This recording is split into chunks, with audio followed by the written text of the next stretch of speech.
Vous êtes tranquille chez vous, une soirée normale. Il fait nuit et soudain on frappe à votre porte.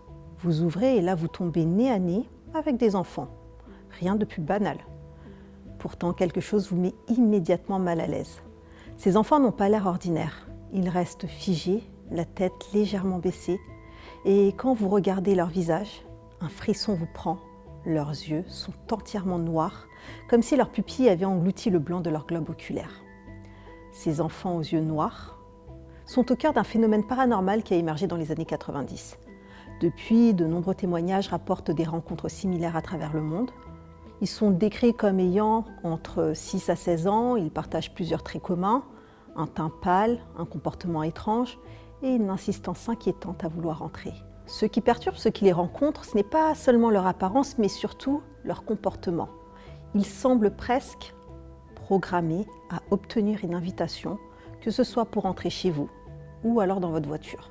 Pourquoi insistent-ils autant pour être invités? Est-ce une simple coïncidence ou une règle énigmatique comme celle des vampires? Qui sont-ils vraiment? Sont-ils réels ou nés d'un simple canular qui a pris de l'ampleur?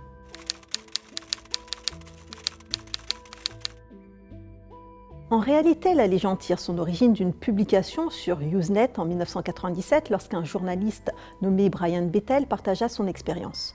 Il affirme avoir rencontré un an auparavant 2 enfants étranges aux yeux noirs.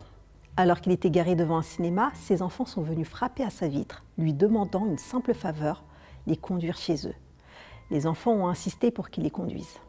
Pourtant, Bethel ressent une peur irrationnelle en leur présence. Il se rappelle avoir été paralysé, incapable de leur dire non, mais quelque chose ne tournait pas rond.